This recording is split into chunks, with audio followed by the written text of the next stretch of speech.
Hello everyone, today I will show you how to resize columns in Google Sheet. Open your Google Sheet and I will resize these two columns. Drag your mouse, select your columns and click right button and select resize column option and make this column 110. Now select OK and see this column now resize. Also resize this column and click right button and resize columns. I'll fit to data these columns. Now select OK and see this.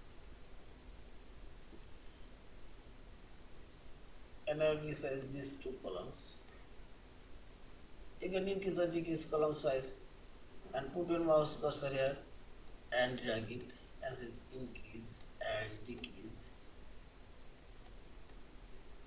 Also click right button and resize and make it 100. Now select OK and see this.